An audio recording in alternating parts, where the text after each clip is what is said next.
development that has implication for accelerating UAC progress. Some of us are aware of the decision of the United States government to pause development assistance or foreign aid for development generally. I want to look at how does it affect the health sector, especially in low and middle income countries, and how does it affect it in Nigeria? How do we reposition the health sector to be able to respond to this development, and what is the wider implication of this development?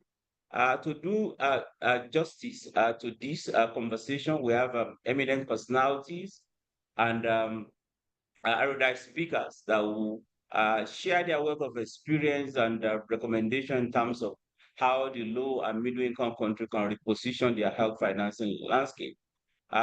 We have the uh, chair of the Nigeria USC Forum and co-convener. We have Chief Mojima Kajuela. She's here. We are privileged to have from the global space the co-chair of UAC 2030 Steering Committee, Dr. Magda Rubalu. And we also have the global UAC advocate, Professor Rob Yates, who is a visiting professor at the London School of Economics. We also have a seasoned practitioner in terms of development space in Nigeria. We have uh, our leaders in the civil society space, Dr. Mohammed Mustafa Leki. Then we have Dr. Amina Durai, who is the country director, Pathfinder International. We have in our midst Professor Obina Ojokwe, who's a professor of health economics, University of Nigeria, Chicago. And then we have Dr. Han uh, Ada Oga, who is the director of our policy, Private Sector Health Alliance of Nigeria, because private sector is very important to this conversation. And last but not the least, we have Dr. Chinebuore from the Nigerian Governors Forum, because importance of Nigerian Governors Forum to this conversation around sustainable financing. So I use this opportunity to welcome all our participants. Please, we encourage you to introduce yourself via the chat box. Put your name and your affiliation.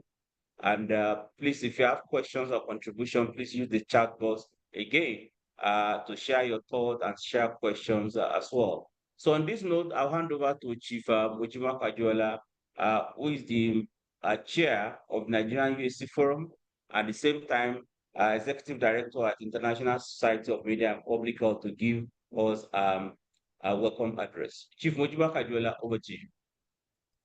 Thank you very much, Dr. Gafar, and thank you for that wonderful insight that you've given, the background you've given about Nigeria UHC Forum.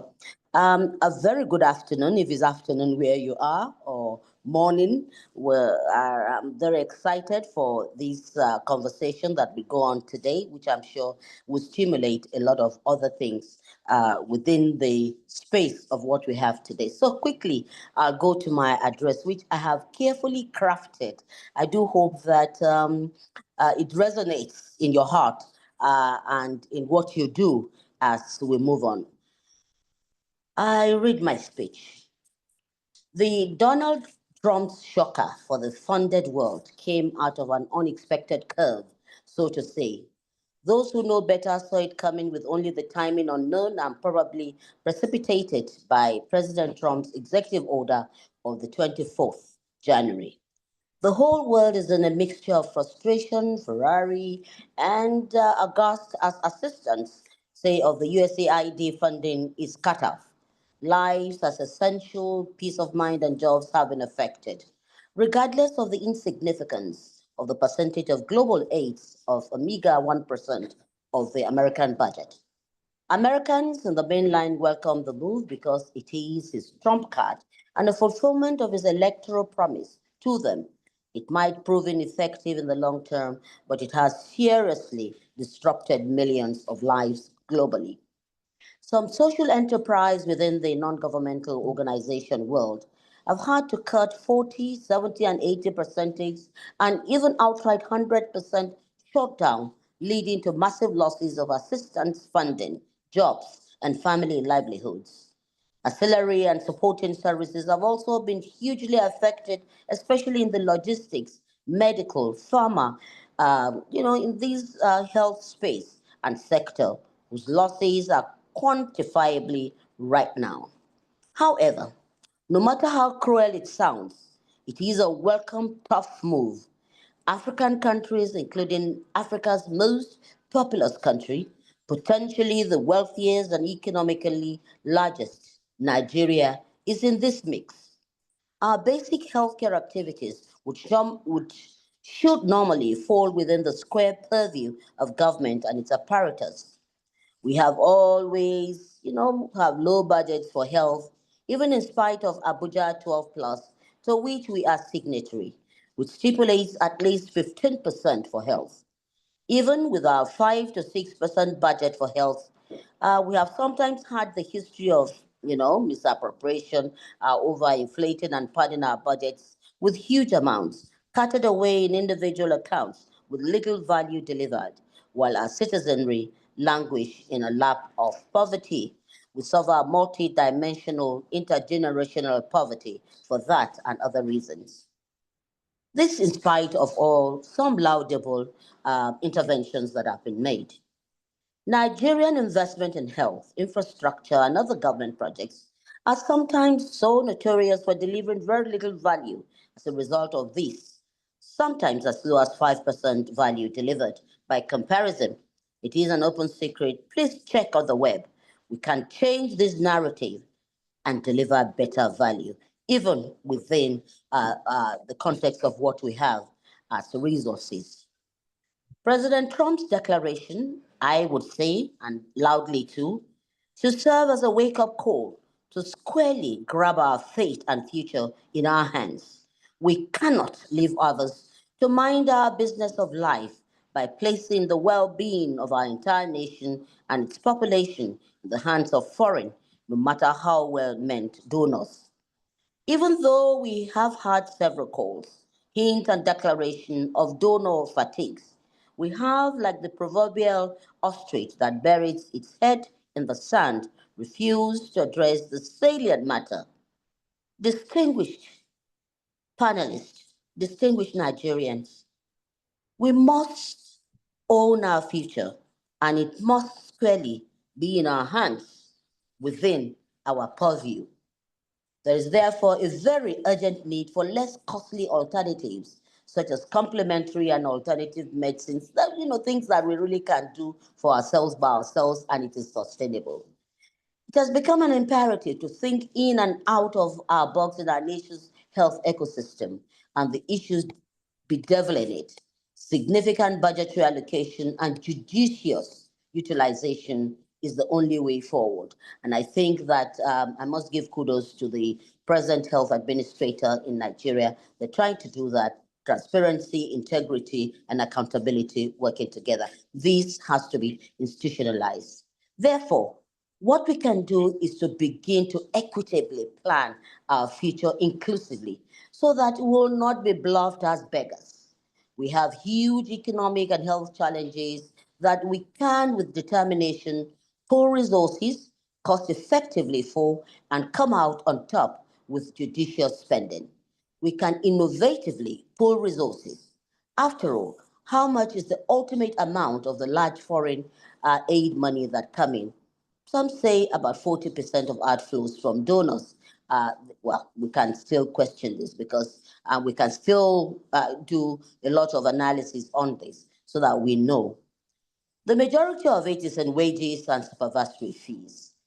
How can we equitably own our lives and future through adequate provisioning for our needs and requirements without going cap in hand to donors? We are here to answer the call of posterity and our survival and a people, a nation, and race. Let's find innovative ways of solving our problems. That is the sustainable way to go.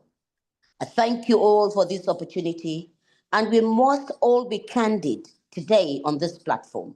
After all, this is our nation, and we are the drivers. I thank you for listening. I now hand over to Dr. Gafar as we go on to this very, very important conversation that I hope that at the end of the day, it will be one that will guide us to more prosperity in healthcare delivery service. Thank you. So thank you very much, Chief Muji, for that very inspiring welcome remarks. I think that was very succinct. We must own our future. That's resonate clearly. Thank you very much for that opening remarks. So I will now go to the global space now. I would like to invite Dr. Magda Balu, who is the co-chair of the UAC 2030 steering committee. Dr. Mada, nice to see you again and welcome to this webinar. The floor is yours. Thank you very much for your kind invitation. I hope you can hear me well. We can hear you loud and clear. Okay, wonderful. I would like to start by congratulating the UHC Forum in Nigeria for organizing this very timely conversation on the global health crisis that has just become even more complicated. We are facing a crisis that's no doubt about it, but also this global health crisis includes a financing emergency that threatens progress towards universal health coverage. But we have an opportunity to use our individual and collective power to mobilize political leadership to get more money for health and more health for the money. My message to start and to end my remarks at this webinar is this: we should not let this crisis go to waste. Let us shake our bodies and make sure that we mobilize the political leadership that we need to have in order to turn this crisis into a great opportunity. The world has been working towards the Sustainable Development Goals for almost a decade now, and we can see where we have made progress and very clearly where we have gaps. We know that the numbers on progress towards universal health coverage are alarming, with major gaps in service coverage. There are 4.5 billion people, which means half of the world population, and a worsening trend with major gaps in service coverage and a worsening trend of financial hardship caused by catastrophic health expenditures that people must pay in order to access the care they need.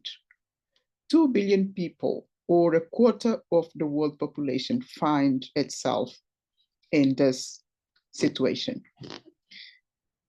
Despite reiterated commitments to universal health coverage by member states during the United Nations high-level meetings in 2019, in 2023, there is still not sufficient action to deliver on the promise of health for all.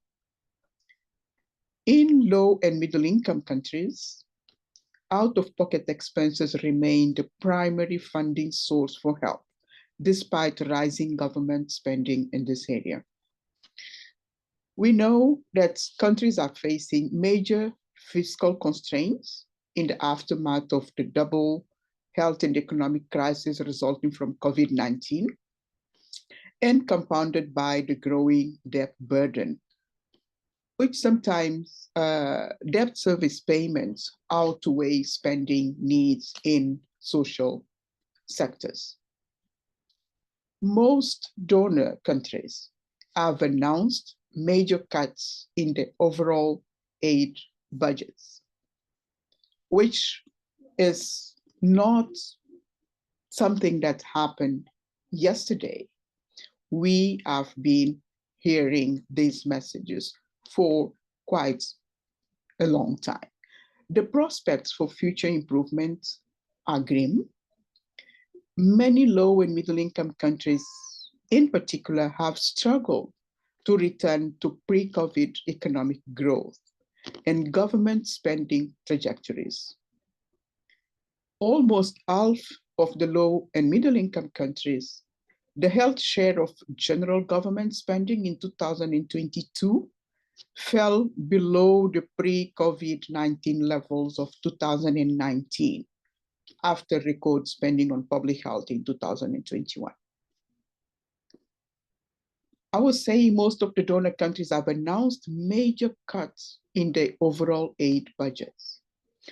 This will translate in decline on the external resources available, while many developing countries have seen their graduation phase being further postponed due to the economic crisis. The political support for global health is dwindling, with fierce competition for attention and funding for other pressing issues.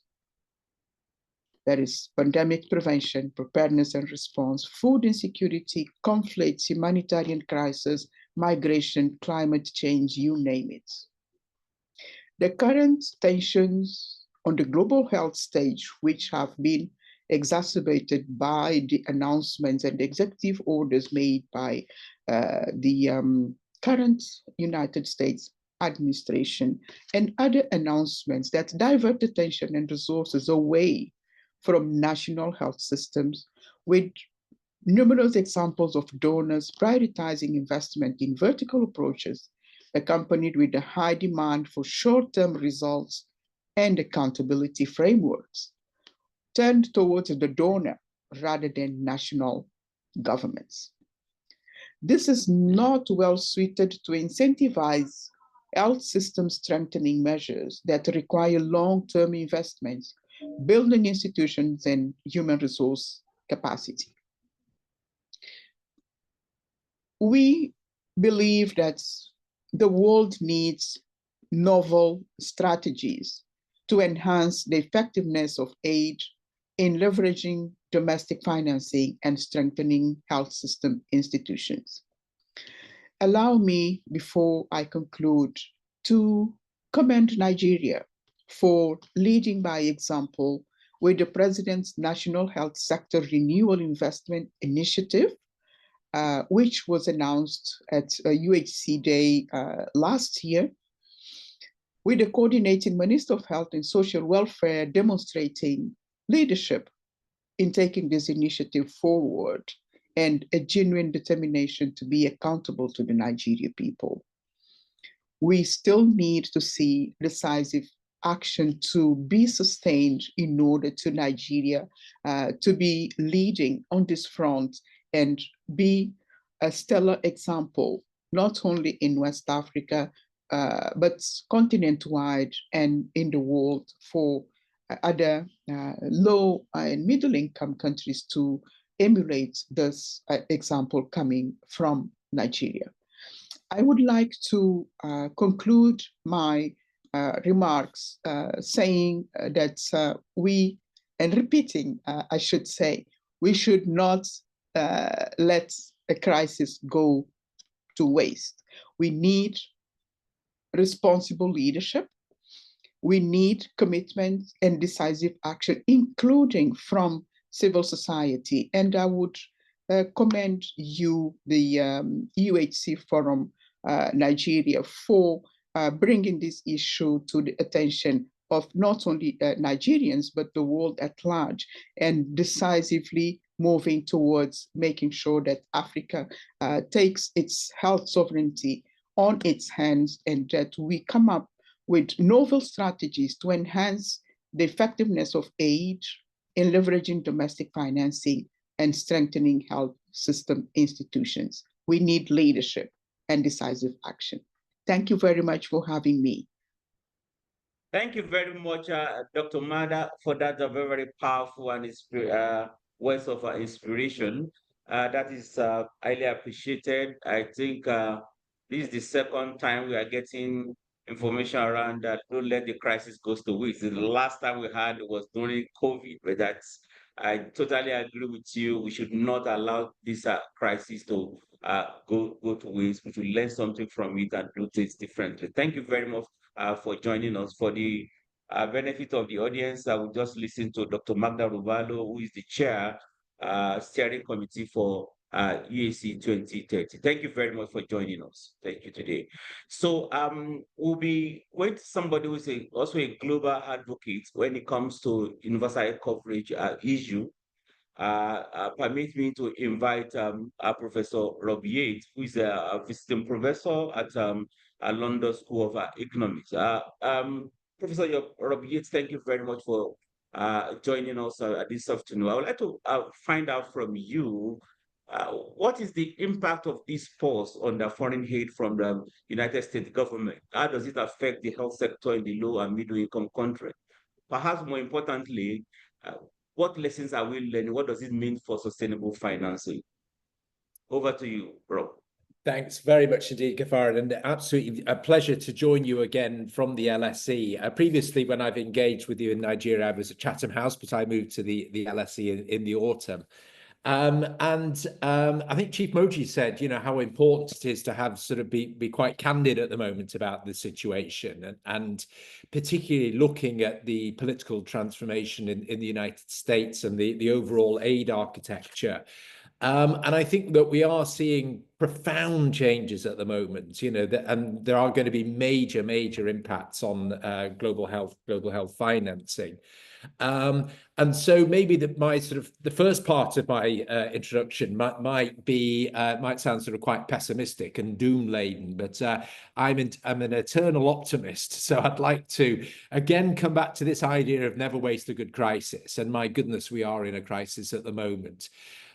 Because I think that the announcements that we've seen from the Trump administration are really a continuation of what has been happening over the last sort of 3 or 4 years, where we've seen other donors, sort of pull back from health and their responsibilities. And I think you go back to the COVID pandemic, where there were these expectations that aid financing was going to have a profound impact on tackling the global health emergency.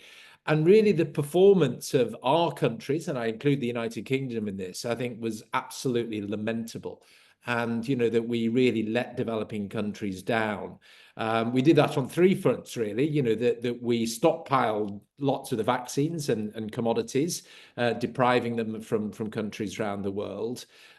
We didn't fund Act A properly, and multilateral mechanisms designed to help countries shoulder the burden. We just didn't fund it properly at all. And we blocked tech transfers to developing countries, really to prop up our pharmaceutical industries. And this was true of great swathes of the European Union, the United Kingdom, the United States.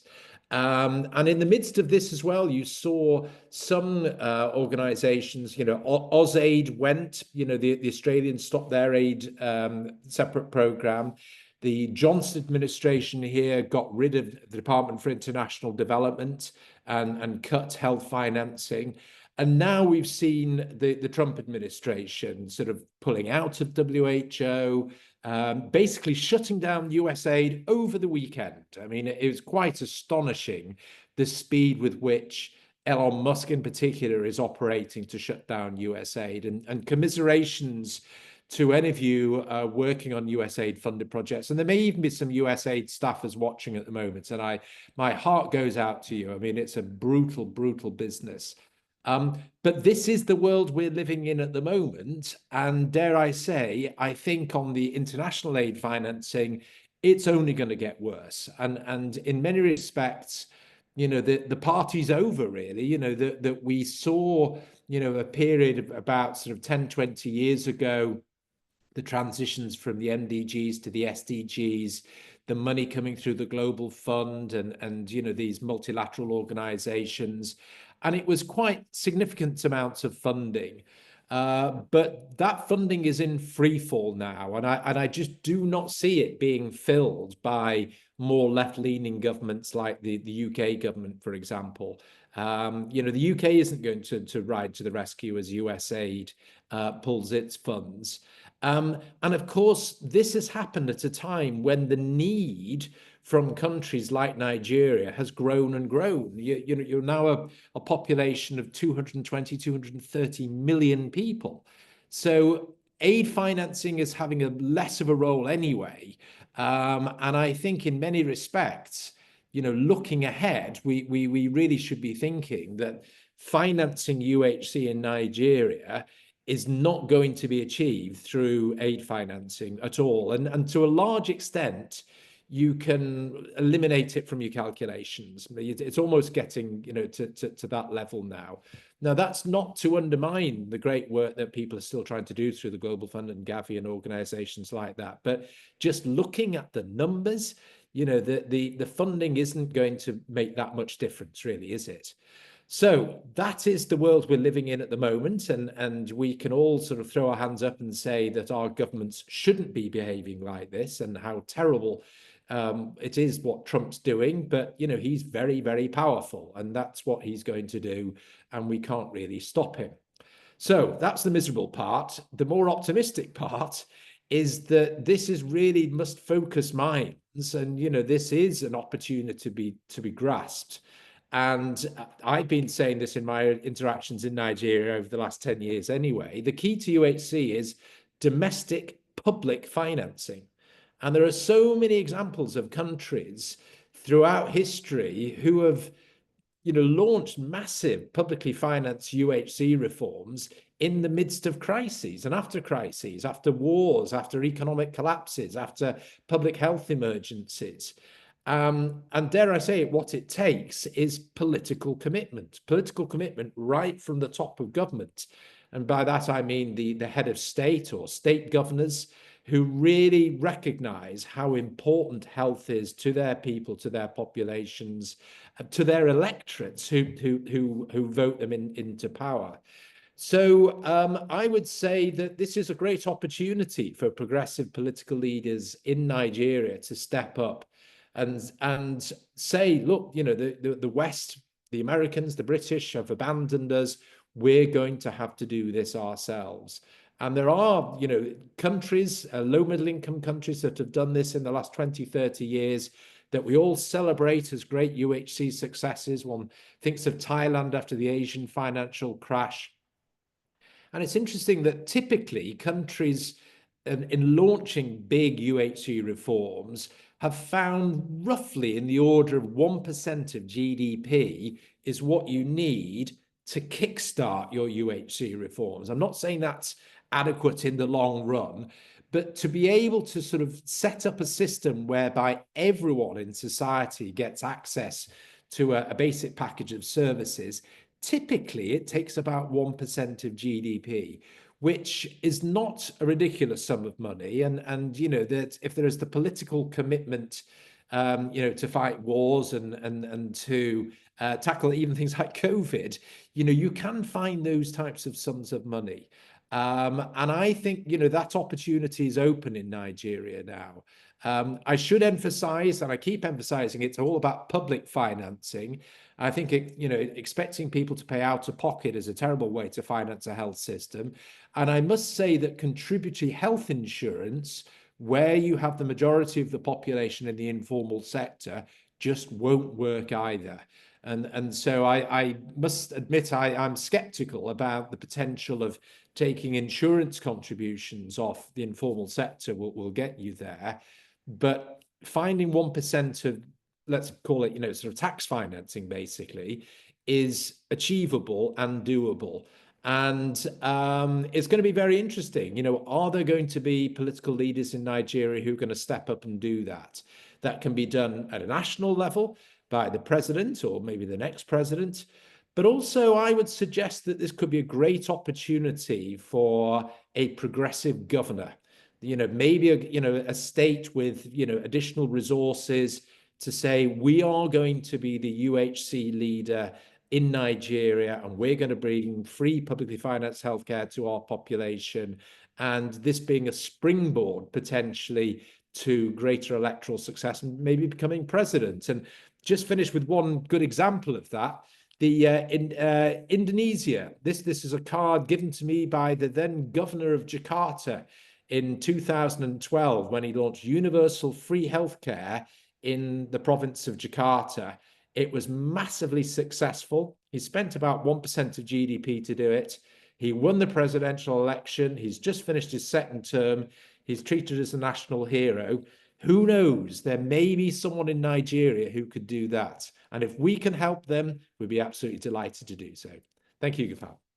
So thank you very much, Rob. I think that is very, very helpful. Thanks for reminding us that the trend we are seeing now is not just starting and might get worse in terms of looking at the external financing environment, reminding us that aid is not going to take us to universal coverage, and stressing the importance of public financing for health. Thank you very much. We'll come back to you.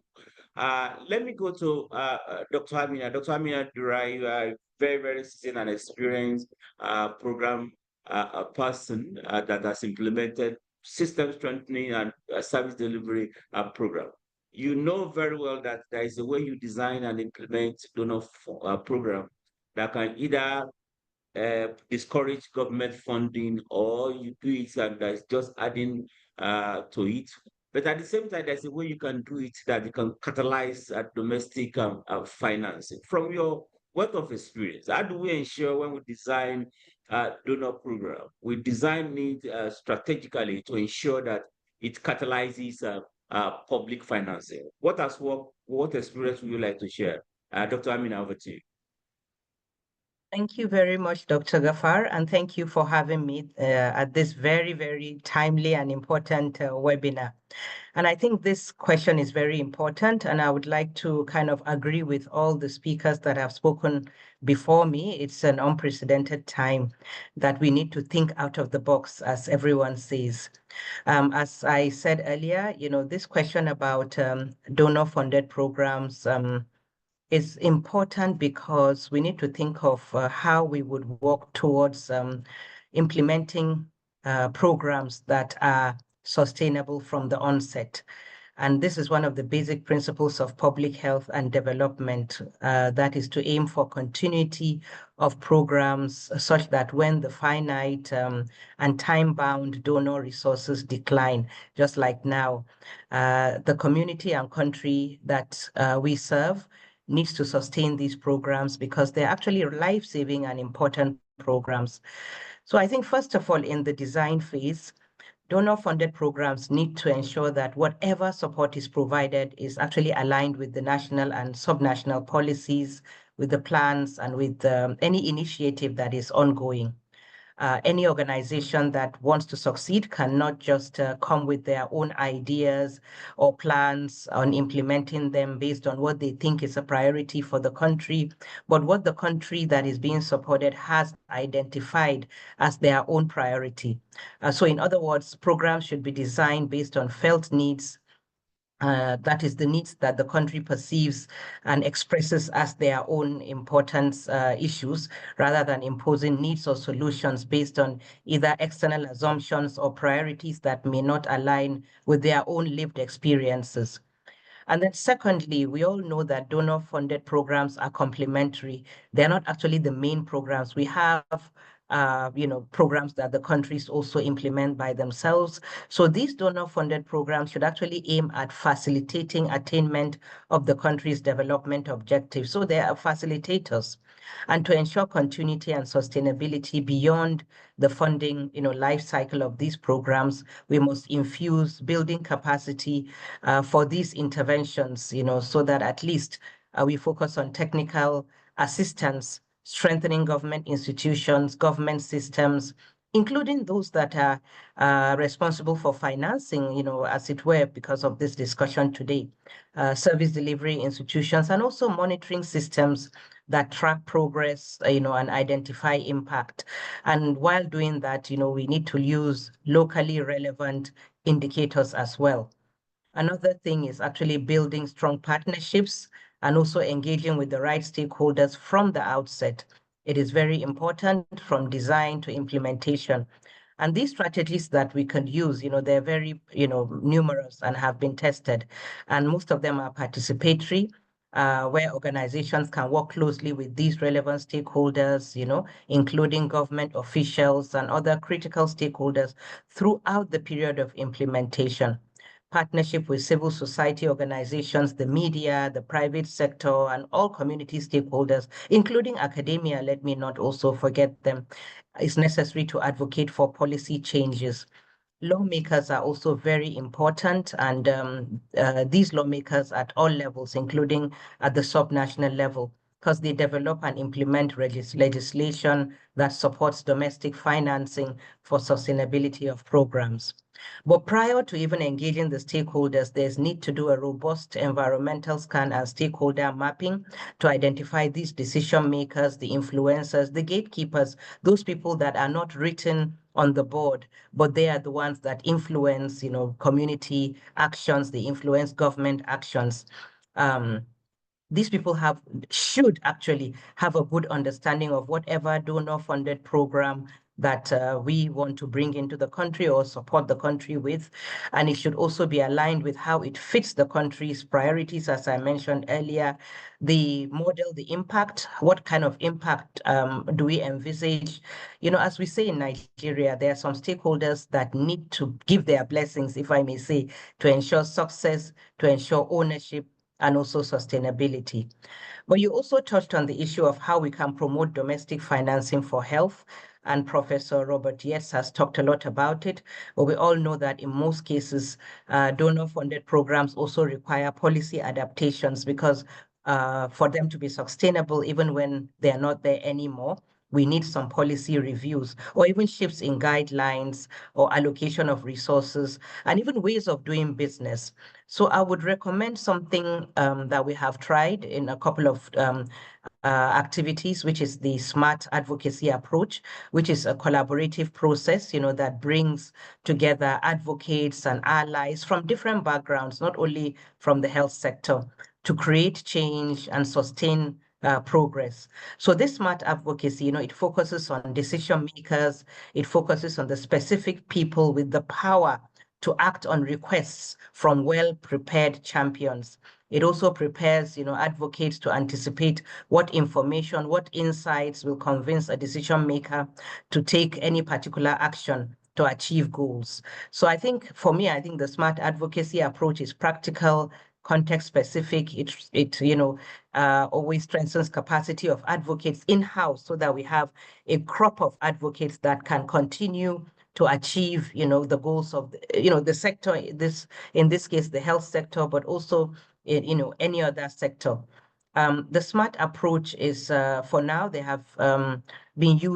has been used by almost 250 organizations in at least 26 countries, and, using a range of issues.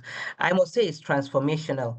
And in one of the programs that it was used for, it helped to mobilize about $100 million for family planning in that case, and also achieve hundreds of policy changes, both large and small policy changes. And then apart from these advocacy strategies that I just spoke about, I think we can promote domestic financing, as Prof. Yates mentioned, by supporting various initiatives, including those, and I come back to also improving tax collection, allocation to health, strengthening health insurance schemes. And I'm sure we will discuss these more, but I think we have learned a lot of lessons from decades of designing and implementing donor-funded programs that promote local ownership and domestic financing. And in summary, we have to ensure approaches are context-specific, align with government priorities, build strong and sustainable partnerships with stakeholders at all levels. Everyone is important. We're also building capacity where there are gaps, such that governments and communities can take the lead and can own and drive these processes. And then transitioning from donor funding should also be in a phased approach. We should plan on decreasing donor funding while simultaneously kind of increasing domestic resource mobilization for program sustainability. This is very important, and it requires planning with everyone, with those responsible for sustaining the programs, not forgetting that those outside the sector, specifically the finance sector and lawmakers, as we mentioned, are necessary in order to adjust policies and budgetary allocation. And I think lastly, we must talk about data. Data. In this day and age, data is gold. So donor-funded programs and also the country programs, we should continue to support each other, core countries, to utilize data for decision-making, for implementation, and also for resource allocation, because it is really critical to have evidence-based information that we can use to sustain these activities. Thank you. So thank you very much, Dr. Amina, for stressing very, very important points that we need to take into consideration to ensure that there is sustainable financing, that development program is designed in such a way to catalyze domestic financing, looking at the need to ensure there's a policy alignment with the, align with the local government policy, using local institution, forging very strategic partnership with the existing local institution, and using smart advocacy. I'm very sure the audience will want to know more about the smart advocacy. If there's any link you can drop with the chat box, and that will be very, very useful. So I'll come back to you later, Dr. Amina. Thank you very much. So let's go to Nigerian Governors Forum. Nigerian Governors Forum Secretariat. Chineku is there. Dr. Chineku is there. She's a health specialist at the Nigerian Governors Forum Secretariat.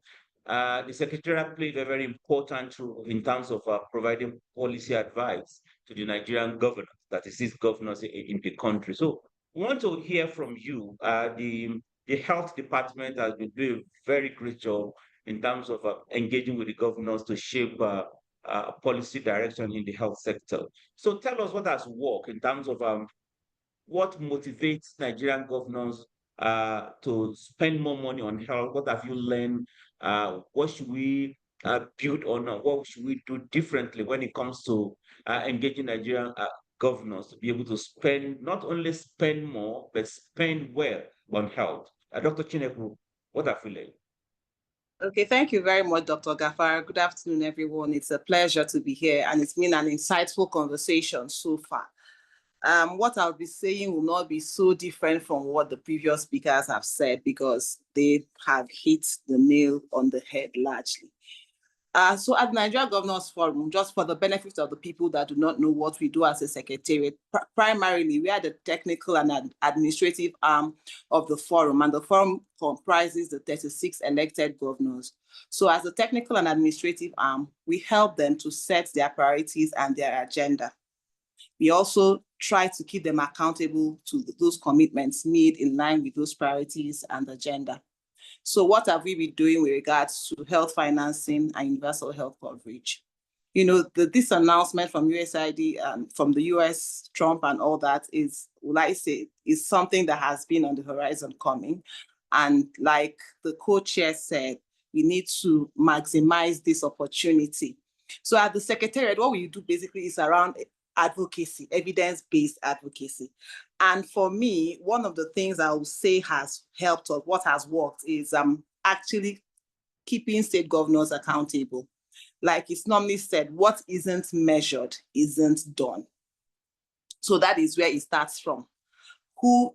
One thing I feel that is a bit weak in our system in Nigeria is that lack of accountability. So when there is no accountability, a lot of things fall through the cracks. So what we have been leveraging on strongly at the Secretariat of the Governors Forum is ensuring that you have accountability frameworks. You have guidelines and mechanisms for tracking governors' commitments and what they are doing across different sectors. But for the purpose of this conversation, we are narrowing it down to healthcare.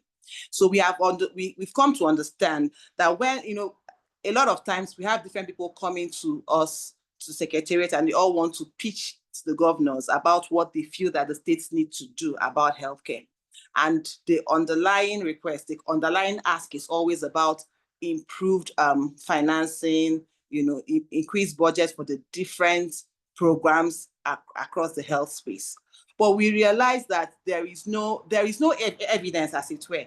If you want to go to advocate to the governors to do this or do that, what have they done in the past? How are you able to track what they have done in the past? What is your basis for asking for more funding?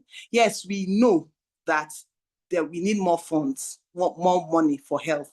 But when it comes to the numbers, what is the evidence, that is supporting the claims that we are making? And one of the things that has hindered this is as a result of nature of state budgets, for example, the way the national chart of accounts is structured. So we can't really say that this and this is what has been sent and this is what needs to be spent. So one of the major things that we have started doing with regards to getting the commitment of the governors to improve health financing is to try to extract data.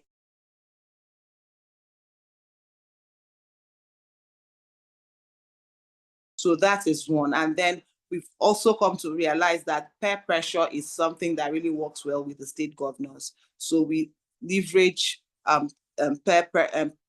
positive peer pressure by letting them see what their contemporaries are doing as a way of stimulating their commitment. One of the major things that we started tracking, particularly with our nutrition programs, because it's easier to track, is government to partner spending on nutrition programs. And it's something that we hope to scale to other programs as well. So we have actually observed that there has been some increase over the years, but of course, it's still not enough. So one of the things I believe that we need to be doing is to look at other ways of mobilizing more resources into the health space, because we know that we have fiscal space constraints in the country. And just as we need more resources for healthcare, we also need more resources for other sectors. So another thing that we are doing is that we are pushing for more allocative efficiency, because by reviewing the state budgets and all that, you find out that sometimes you don't efficiently utilize the resources that's already available in the system. And when you don't efficiently utilize the resources, it's more difficult to go, to advocate for more resources. So one of the things that we are doing is to help states, to come up with strategies to better prioritize, even in their budgeting and in their spending, because a lot of times these things are done arbitrarily. There is no evidence backing the decisions that are being made regardless of health spend. So when we're able to promote the use of evidence in the development of budgets and promote allocative efficiency, track what the states are actually spending based on what they have committed to spend, it's a gradual process, but it's something that will ultimately lead to results. And another thing that we have done is also around providing some technical assistance, capacity building to states to help develop sustainable financing frameworks. We've done that, like I say, more with nutrition, but some that can also be scaled to other aspects of health. Because, like I said, there are those capacity gaps. So we find out that the budgets do not really speak to the needs of the state. So I feel that we first of all have to start from the known to the unknown by maximizing the available resources that is found in the space through proper budgeting procedures, prioritization, and all that, to be able to get more health for the money. I guess I'll still come, speak some other times to also, share more on some of the things that we are proposing to drive innovative domestic resource mobilization, just like Professor Yates said, because that is ultimately what will lead to sustainable finance. And I think I'll stop there for now. Thank you. So thank you very much, Dr. Chinedu. It's exciting to know how the Nigerian Governors Forum Secretariat is putting mechanism in place to hold the governors accountable. I find particularly fascinating tracking of governments to comparing government spending and donor spending, specifically for nutrition, which I think you have to extend to other area of programming in health as well. And then, of course, tracking efficiency in terms of where is the little money the government is spending, where are they putting it? I think that is a very instructive in terms of what we need to do more of going forward to improve public spending on health. Now, we have discussed extensively with regards to the public spending on health, but Nigeria also has a very rich private sector environment. A lot of industry philanthropies are coming up.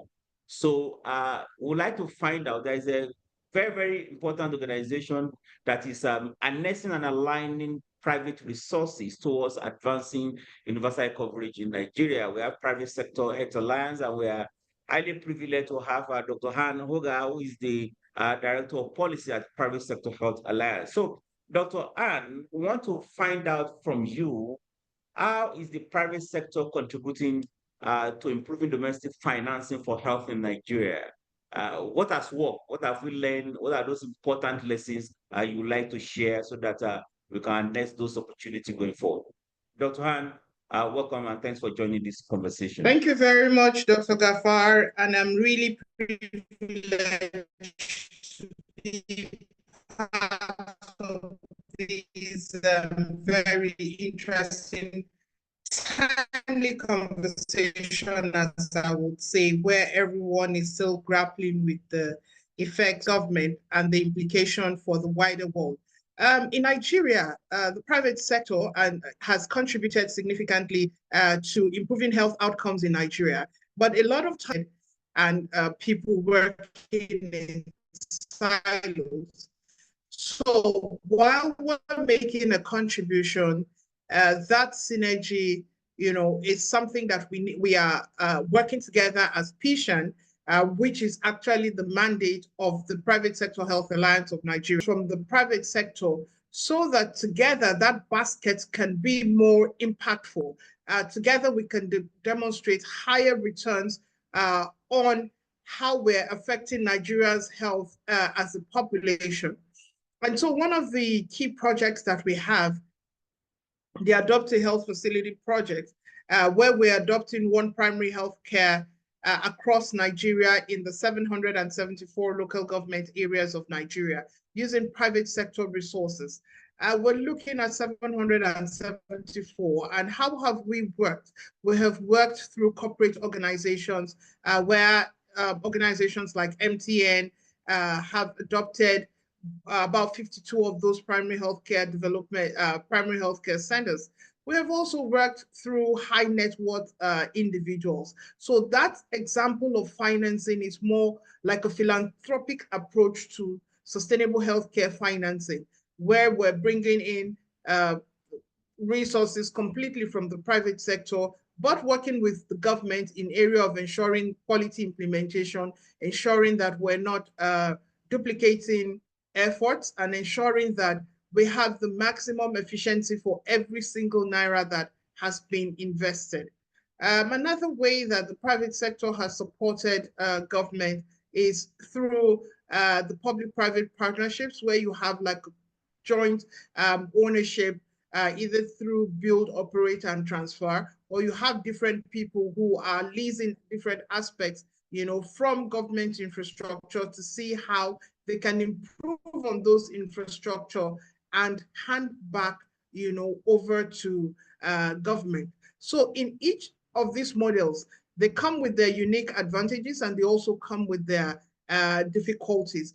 And the time, this time when we're having this conversation is time that is ripe enough for us to look beyond the difficulties that we have established and look at the models like the ADHFP model that has worked and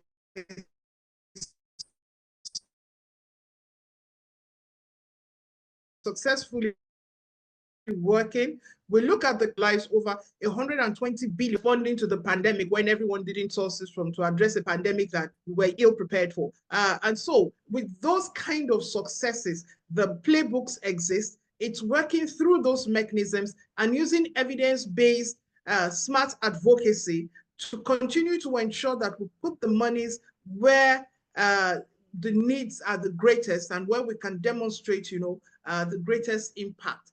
This, for me, is also an opportunity to build, on mechanisms that have shown that government, can work together more efficiently through private sector contribution to ensure that we're addressing those accountability gaps that we talk about, all of the time, ensuring that all of the monies that are invested, we are able to get the kind of, outcomes that we're hoping, that is driven by science, that kind of conversation that shows that health is beyond, is also affected by the social determinants of health. Every contribution from the private sector channeled towards any other endeavor, any of the other social determinants in health, directly or indirectly, affects health. So how do we crouch the language of health advocacy in such a way that we can communicate with the not so technical health experts who are out there, who are able to provide sustainable financing to ensure that these people understand that health does not exist in a vacuum. Every effort towards increasing per capita income or towards increasing the GDP of the country ultimately improves the health of the population. And every impact for the health of the population ultimately increases our GDP, increases the per capita income. I know a lot of times when we talk about private sector, people look at the bottom line is being affected. But then how do we do health advocacy so that people understand that there's a direct relationship between reducing the number of man hours that are lost due to absenteeism, because you have improved the health of the individuals who work in the private sector organization, thereby increasing the per capita income or the profit margin of these organizations without necessarily putting, monies in their hands. What kind of regulatory frameworks, can we build on? And, this government has done a lot with the Presidential Value Committee for private sector, where there's a lot of emphasis now on private sector manufacturing or private sector engagement to ensure that we're able to work, better together to harness those resources, financial and non-financial, to improve health outcomes in Nigeria. So I think I'd like to pause here and hand my mic over to Dr. Gafar.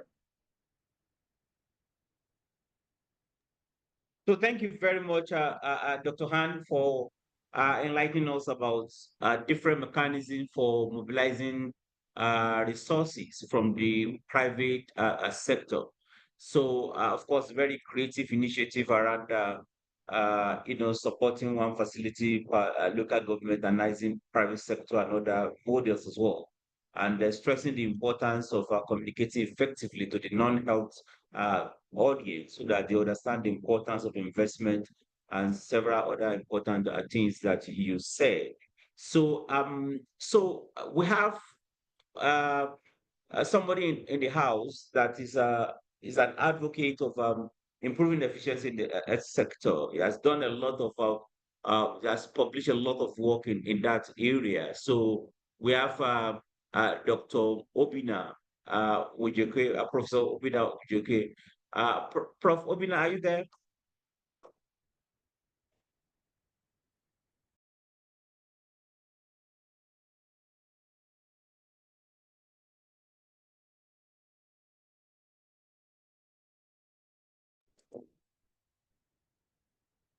Okay. Yeah,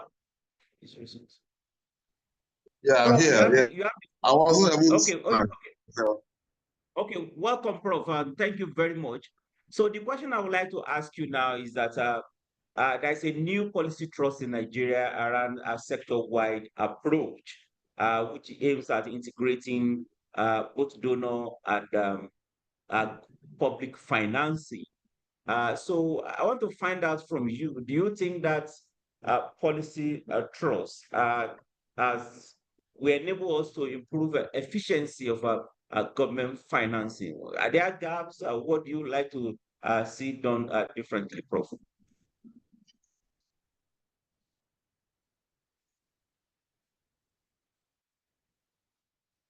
Professor Obinna, please go ahead. Okay, well, thank you very much for that question. I think approach. Well, yeah, I think sector-wide approach works well in the government system. But in Nigeria, that is the republic, so many governments, that is 16 governments and FCT. I don't know whether I'm frozen or Gafar. Yes. So Gafar, can you hear me? Hello. We can hear you, Prof. Yeah, just Go ahead. confirm whether I can hear me. So I'll continue. You can hear me? Okay, it's fine. So, I mean, that's the system of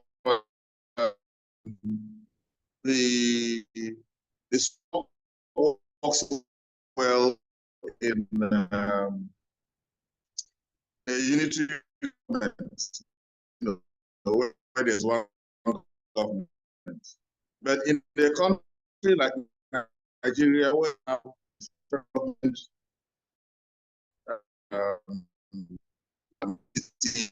and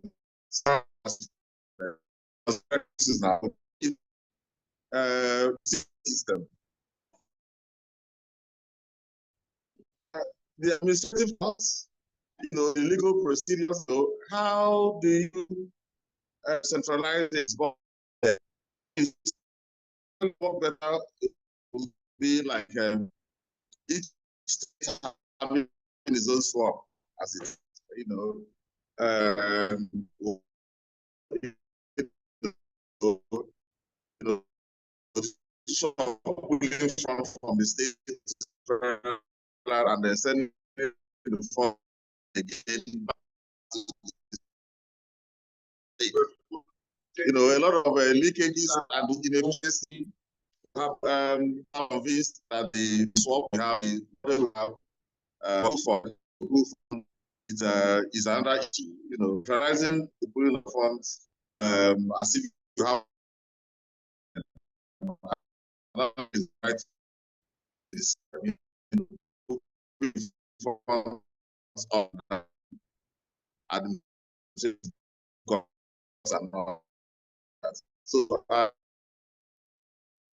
So, Prof, let me come back to you. I think we are struggling. They should rethink about the design.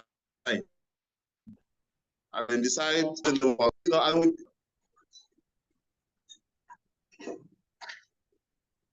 So, hello, Prof, let me come back to you. I think we are struggling to hear you.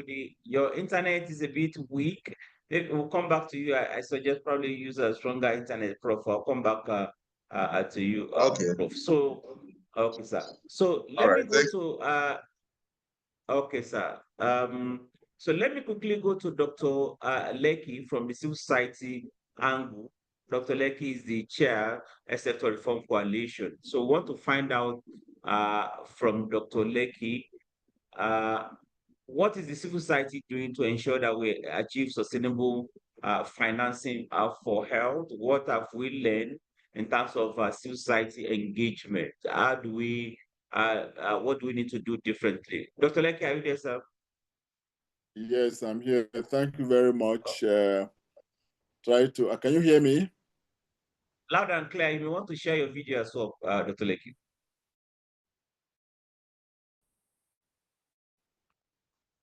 Oh, my video, Dr. Gafar. Can you see me? Can you hear me? Very well, we can see you and we can hear you, Dr. Lekki. Go ahead, sir. Very good, thank you. Now, this is an issue of great concern to CSO for many reasons. More so because the CSO have been in the forefront of leading and successfully ensuring that we had the Basic Care Provision Fund. The CSO were the one that started the National Health Act under which the Basic Provision Fund was provided for. So it's a success story that we're very proud of. And we think that that actually demonstrates our track record of what is possible. I think we can dust our track records and do similarly. I am one of those, including members of the Sector Reform Coalition, essentially the ESCO, and we are doing something about this. I need to disclose. We have been talking about innovative financing for a very long time, almost since from last century, meaning as in the 1990s and stuff like that. As a laundry list of things that can be done, but nothing has been done in terms of those innovative financing. They have been all around. So it doesn't take a lot of research assistance to go and dig up these things. We all know them. But we have never moved forward to actually implement this. But I think now, until we have the National Health Act, in which we went to the Consolidated Revenue Fund of the Federation and took the 1%.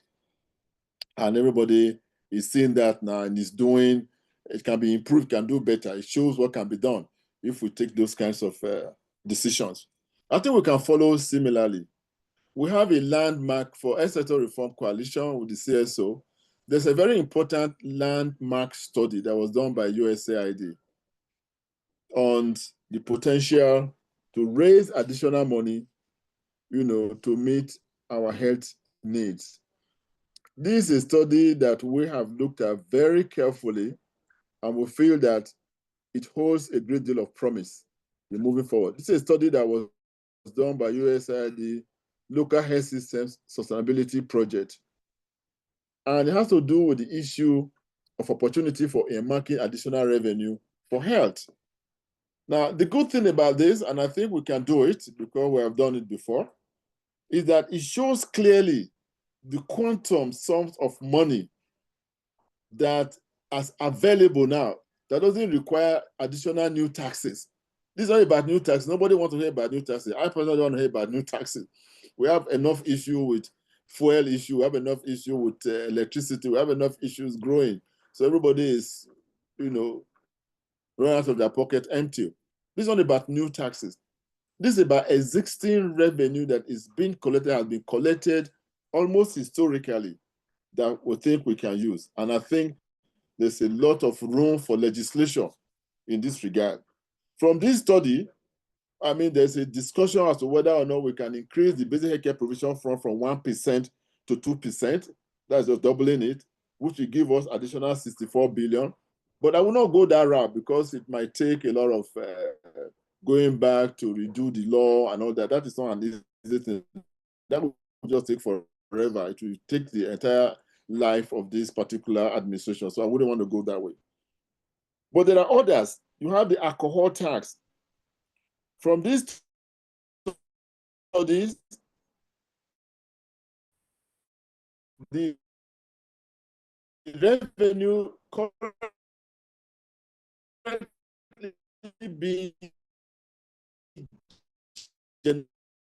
generated, being collected as we speak from alcohol tax is 134 billion naira funds. 134 billion doubles the 64 billion 2%. Right now, the 1% gives times that amount. This is money that's currently available within the system from alcohol to unseen taxes for health purpose, which are currently not being ring-fed, not even a fraction of it is ring-fed for health alone. I don't know where it goes to, but we can find out. Then for tobacco, we can raise about 52 billion. So if you have 52 billion to 134 billion, you are looking at about 186 billion naira currently within the system being collected somewhere. And if you add money from sugar and sweetened beverages, for which 13.2 billion naira is collected, you are looking at almost 200 billion naira money currently existing within the system that can easily, or a portion of it, be used for health, since the money is collected for the purpose of ameliorating health conditions in Nigeria. So really, it's about the political will and the pressure that can come from the Health Sector Reform Coalition and its CSO members. And that's exactly what we are trying to do. And I can say here now that we have started the process within ourselves in drafting a bill for that purpose, because we think it's a hanging fruit. Because the money is collected, it's not new taxes. Nobody will say we are overtaxing, or the money is collected as we speak right now. We think we can start from there. It's like a low-hanging fruit. Clearly, we need the money to do what we need to do. And I think it's even a time, this is the right time to do it. Because this, it's not just the US alone, and they have a right to do what the US is doing through USAID. The other countries may do similarly because America has an overwhelming influence on the rest of the world. But whether it's good or not, we can look inward, and we have ready sources for inward looking to be able to generate and put more money into health. So the issue that we're not prioritizing health enough. If health really matters, and health should matter, it should be number one priority for a country like Canada and so on, and the Nordic countries and so on. We should use part of this money, half of it minimally, and that will give us a lot more money to be able to compensate for whatever we're not going to be getting from donors. I expect other donors to follow suit, but we don't have to even listen to donors. I think somebody has to convince why we cannot use this money. which is currently within our kitty and it's available to you. So we need to follow up with that. And I think we can do it if we as CSO, we are ready. Like I told you, we're already working at Sector Reform Coalition. Within the next couple of weeks or at the end of the month, a draft bill, it will be on its way through a sponsor and through mechanism of popularizing it within the press to galvanize support, advocacy for this to happen. So that is the response from the CSO as at now. Thank you very much. So thank you very much, Dr. Lekki, for giving us with evidence possible additional fiscal space for health where additional money could be obtained without putting unnecessary tax burden on Nigerians. And we are very excited to know that this Sector Reform Coalition is taking the lead in terms of putting necessary legal framework in place. And of course, other coalitions like Nigeria USA Forum are very happy to work with the Sector Reform Coalition to translate this opportunity into a real-time action.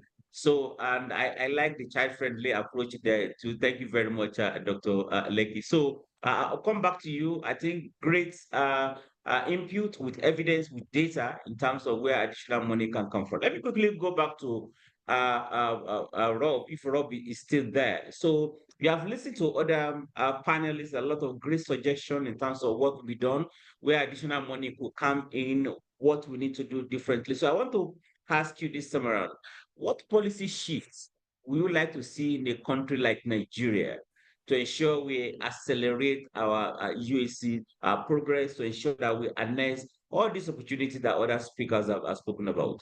Rob. Yes, thank you, and really, really excellent interventions. Just confirming that you can hear me okay. I've got headphones on now. Can you hear me okay? We can hear you. Please go ahead. Oh, good, excellent.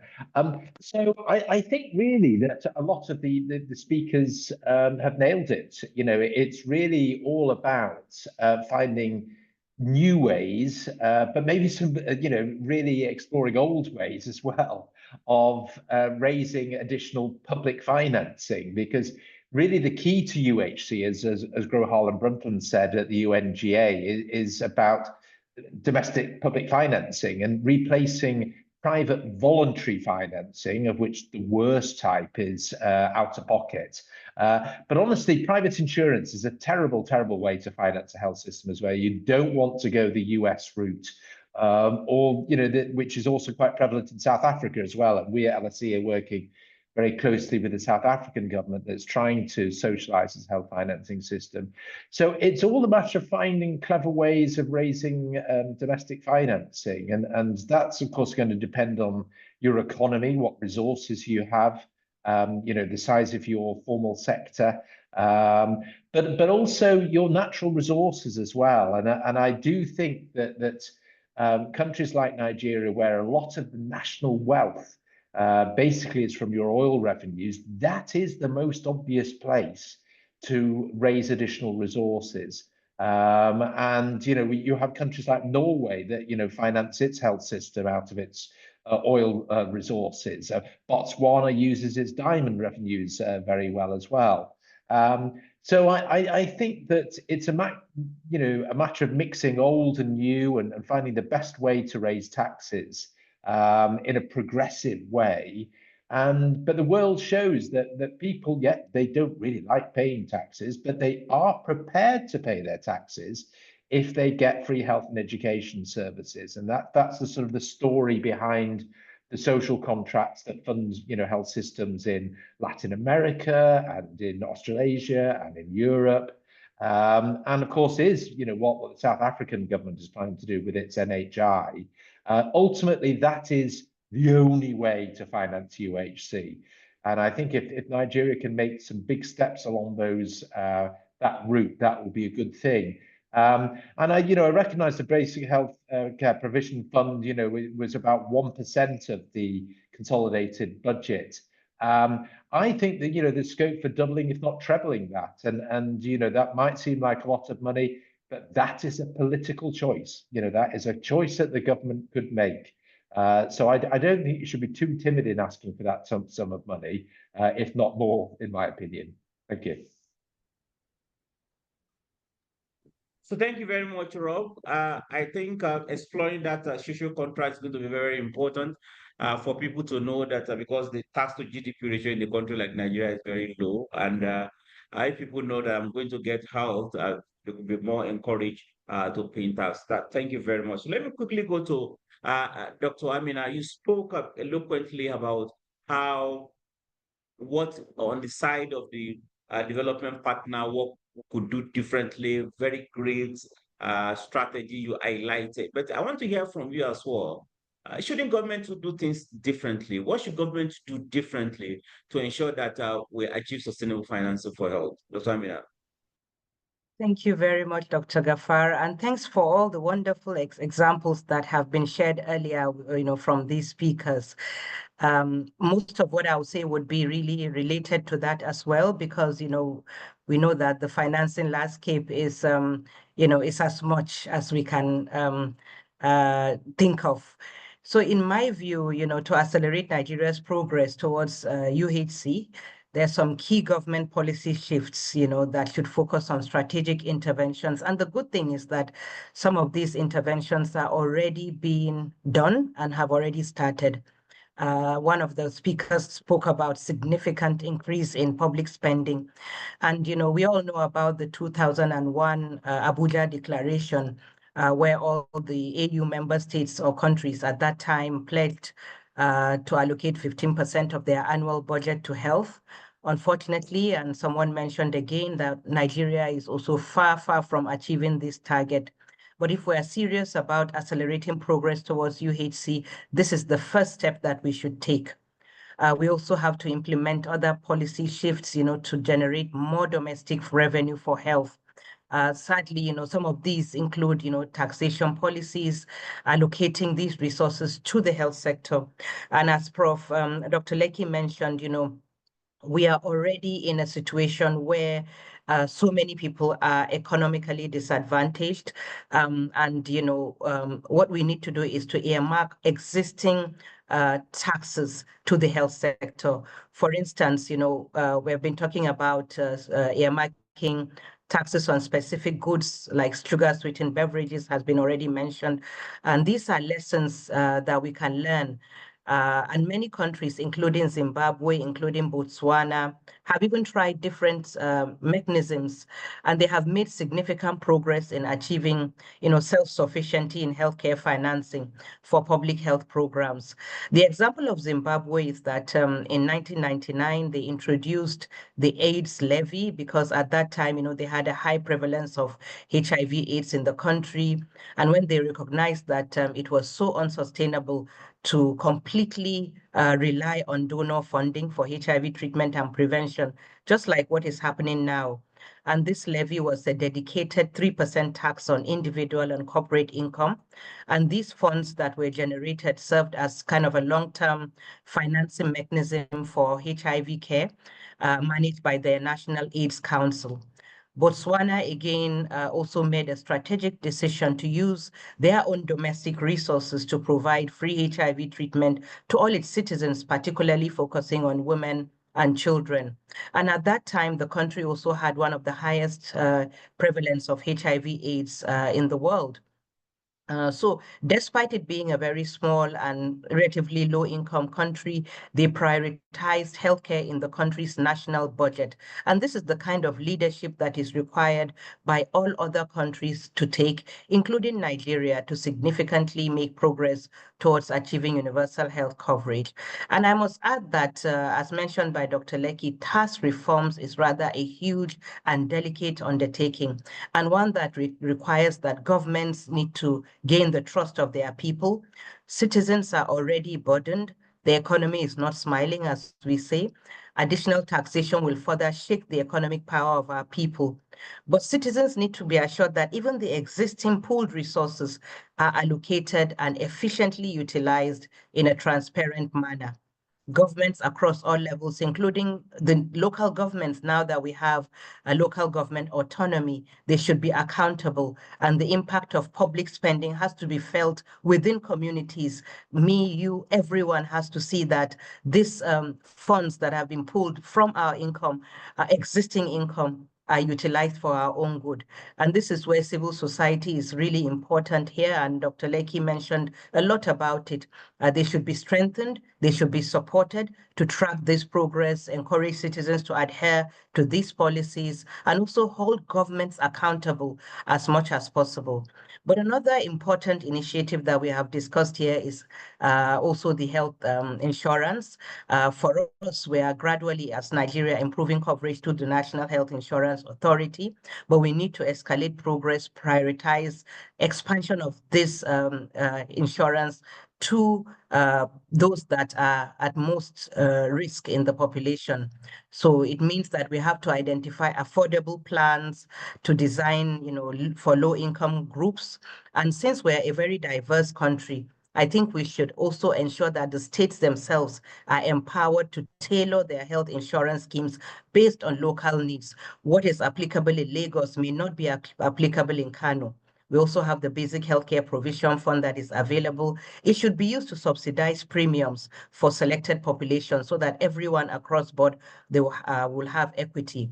Lastly, and I think governments, cannot do it alone, and that's why we have the private sector here. We have a very robust private sector in Nigeria. We can leverage their expertise, their resources to improve specific areas of healthcare delivery. Infrastructure is one of that. The health or human resources for health is one of that. And this needs to be really in place. But I cannot end by talking about research. As a country, I think we should also invest in studying the health financing landscape, tracking the interventions, documenting what has worked, what has not worked, the lessons we are learning of these initiatives, such that we can categorically claim what models work best in our context, and we can advance our policies to better advance UHC in Nigeria, and it will be tailored to our context, and we can move the lessons or push the lessons to other countries as well. But research is critical to identify the necessary processes that are working for all of us. Thank you. Great, thank you very much, Dr. Amina. I thank you for reminding us that it is not enough to hear to get certain taxes that we call health taxes. It has to be earmarked for health. That is where we are going to feel the impact in the health sector. We emphasize the need for improving efficiency. It's not only about more money, but how we spending this money. Is the money getting the result, the desired result? You talk about using evidence-based approach so that we know what works, what doesn't. I think thank you very much for emphasizing all those. Our time is fast spent. When I go to other speakers, please give you like a couple of minutes. So quickly give us your last thought. But let me go to Dr. Han quickly. Dr. Han, one of our participants, felt that there's huge untapped private resources in Nigeria, and the private sector health alliance have done very, very well. But the largest room in the world is room for improvement. So the question is, how do we leapfrog harnessing private sector resources, going to the untapped resources now? What should we do differently from what we have already done? In a couple of minutes, Dr. Han, what do you want to do differently going forward as private sector health alliance to mobilize untapped resources from the private sector? Okay, thank you very much, Dr. Gafar. I think it's important at this point to stress the fact just where Dr. Amina left off. Research and communicating our findings in a way that dovetails into the mission and vision of most of the private sector organizations. It's important that we continue to have that conversation. It's important that we also continue to ride on things that have worked in the past. There is a lot of lethargy from the private sector in terms of investment in health entities or government funded entities across the country. So how do we engender that trust? It is by strengthening accountability mechanisms. We cannot shy away, from demonstrating credible accountability for every fund that is being invested. The reason why the impact of the donor projects that we're feeling so much, because in terms of quantity of resources, it's not comparable in many terms to our entire health portfolio. But it's the efficiencies that those systems have been run with that have created the magnitude of impact that is causing the pain that we're feeling as a result of this withdrawal. So how do we ensure that our systems are strong enough to ensure that every investment from the private sector, every investment from the government, from the current pool of resources that we have, means more money for the people? So accountability mechanisms need to be in place. Government and other stakeholders that, including the civil society organization, needs to see that the private sector is a critical component of every conversation in the health ecosystem. And that means the engagement needs to be timely. The engagement needs to be consistent. We need to make a conscious effort to have a whole of society approach to mitigating these gaps that have been left by the flight of donor funding. So it's the consistency, it's the consciousness to make that effort, and it is the willingness to demonstrate efficiencies that can help us leapfrog every opportunity that exists within the private sector to contribute, to sustainable health financing for health initiatives in Nigeria. Thank you very much, Dr. Gafar. Thank you very much, Dr. Han. I think it was very, very clear. Private sector integration is extremely important. It should not be an afterthought. It should be part of our policy integration, and it's not going to be a knee-jerk, reaction. It should be consistent. We should be intentional about it, and we should be driven by data. Thank you very much, Dr. Han. Let me quickly go back to the Nigerian Governors Forum. Chineku, in a couple of minutes, what is the next frontier for Nigerian Governors Forum Secretariat in terms of engagement of governors? Governors receive more money now for a number of reasons. Naira has been devalued, and we have removed subsidy on oil, and there should be more Naira flowing to the account of the state government. Now, what's the next frontier? What does Nigerian Governors Forum Secretariat want to do differently? 2 minutes, Chinepu. Okay, thank you very much. Yes, we know that with the subsidy removal and all that, there's actually more allocation, but of course we have to also take inflation into cognizance. Anyways, for us at Nigeria Governors Forum, what we have been looking at is how to support states for domestic resource mobilization in innovative ways. And I'm going to align with one of the things that Professor Rob Yates said. He was talking about taxes. We had actually conducted a study at Nigeria Governors Forum because to see the willingness of the Nigerian citizens to pay for their health through a pooled mechanism. Because as we all know, that the level of the number of people in the tax net in Nigeria is very, very, very low. A very, very small proportion of people actually in the tax net. And from the survey we had done, we realized, like most of us know, that one of the major reasons people are not paying taxes is because they don't see value for the tax they are paying. And the feedback that we got from the field is that if they are able to get a social service, the two major social services they mentioned was health and education, they will be more willing to pay their taxes. So that is like going to be a win-win situation. And of course, we know that what people's out-of-pocket expenditure of most people, of course, is way above what they would have paid for their premium. So what we are looking at the Nigeria Governors Forum is to push for some states to, adopt the tax for service mechanism as getting more people covered for their health, and at the same time getting more people in the tax net and therefore more IGR in the states. Because now, as we all know, health insurance is mandatory. So if we're able to pull off that strategy, so a lot of advocacy, we have data to back the claim, and we have started initial conversations with some key stakeholders, the chairpersons of the Board of Internal Revenue Service from the states, the chairpersons of health insurance agencies, and commissioners of health. And from our initial interaction, of course, there's the pushback, because if they're going to be taking a portion of the IGR being generated, the argument of the Board of Internal Revenue Service that other sectors will suffer. but we are still, in the process of advocating and trying to secure the buy-in of all the stakeholders, making a case for how using the strategy of tax for service will be a win-win situation for all the relevant parties. And then we are also exploring ways of more advocacy to the state governors, because if health insurance is mandatory, that means that everybody plus the vulnerable population should be covered. And when we have over 100 million citizens in the country classified as vulnerable, that means that a lot of this will ultimately fall back to the state government. So there's a lot of advocacy that has to go into that. We have to be able to also show them where they can get the resources from, this tax for service being one of them, to be able to increase the number of people that are in the pool.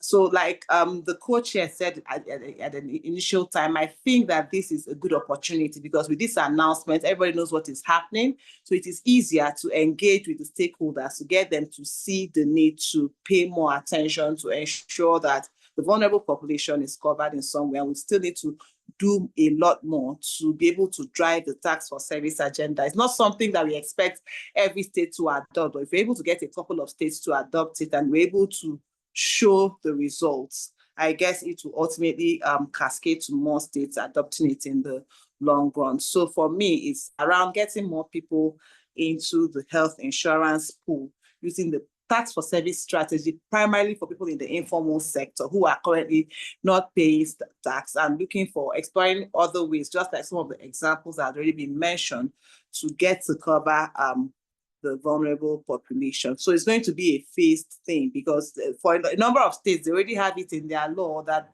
a proportion of their budget is supposed to be for equity contribution for health insurance. But when it comes to implementation, we are also tracking that to find out that sometimes they may release for one quarter, they don't release for the next quarter. So more push, more advocacy, and we'll keep on working with other stakeholders. And another thing I think that we should also be looking at is around the presidential initiative on health, unlocking the healthcare value chain, because if we're able to, it's something that will take a long time, but I think it's something that ultimately will help with help us to reduce the cost of the health spend in the nation as a whole.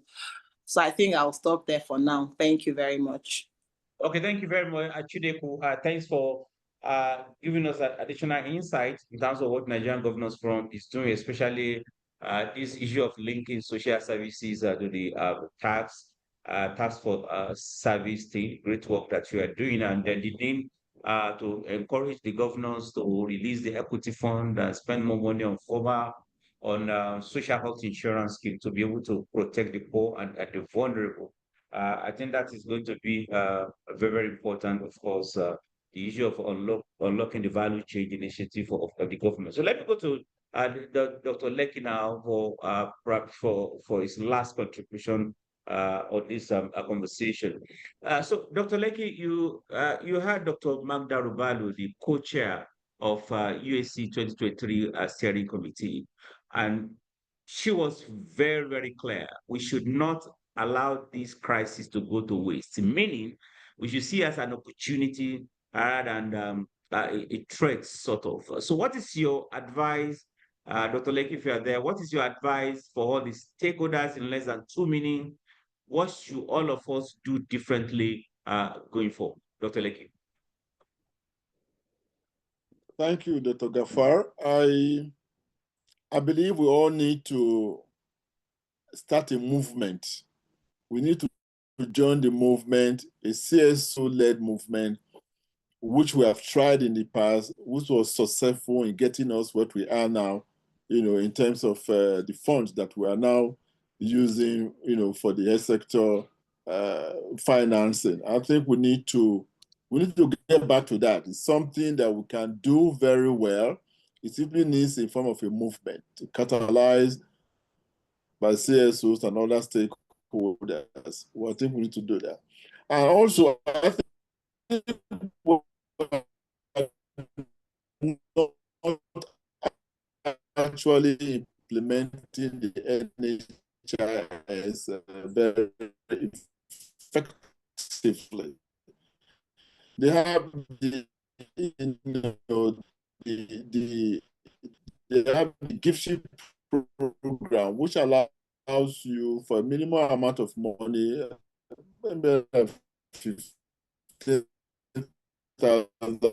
per year. So we need to expand that rapidly. And we need to make that a form of a conscious project for all elected members across the country. So Dr. Lekki, your line is breaking. At the State House of Assembly as well as the national level. If they choose that, we can find a number of coverages happening expansively very quickly. So the giftship of NHI needs to be rapidly expanded.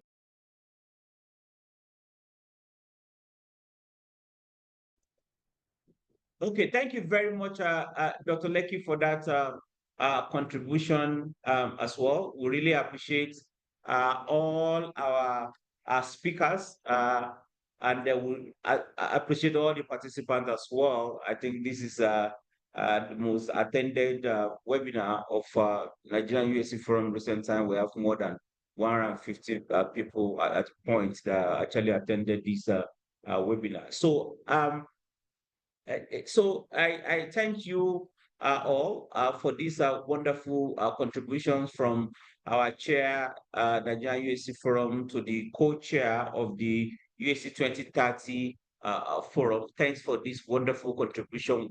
A number of things came out clearly. One, we have to take this as an opportunity.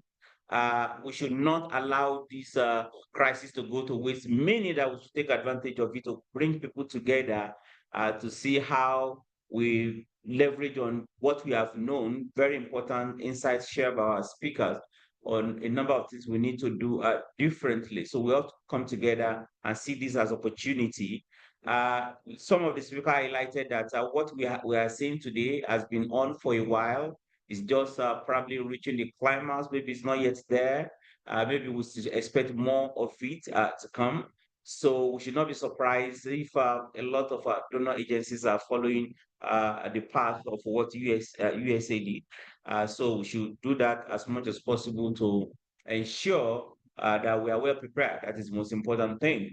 And then in terms of programming for development partner, we should try as much as possible to do the programming differently. Smart advocacy came out clearly, should be intentional about designing in such a way that we catalyze public investment in health, and the donor money should not just be replacing government money. And of course, we listen to Nigerian Governors Forum, great thing they are doing using data tracking for accountability, ensuring that we are putting side by side donor money and government money and say which one is going up, which one is coming down to help us track, and advising the governors to ensure that they are putting more money, but not only more money, and spending the money in such a way that will generate more results. We have a lot of, we have made good progress in terms of harnessing private sector resources, but we need to do more. There are a lot of untapped private sector funding elsewhere, and we have to be intentional about spending well. So on this note, I would like to thank all our panelists from Dr. Lekki, Dr. Han, Chief Mojima Kajola, Dr. Magda Rubalu, Dr. Chineku, our own Dr. Amina, and then all the way from London, Rob Yates, and not forgetting our own Professor Obina for this very insight. So on the part of Nigerian USC Forum, we'll try as much as possible to put all these things together and share the policy brief.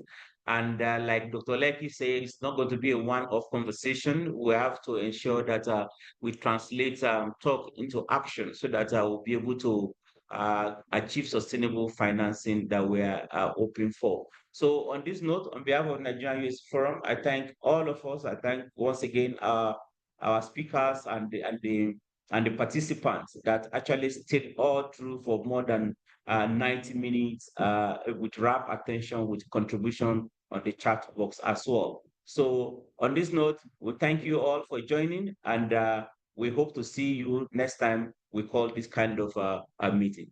Bye for now. Thank you very much. Thank you, everyone, for joining. God bless you all. Thank you. Thank you, Rob. Thank you, everyone, indeed. God bless you. Bye.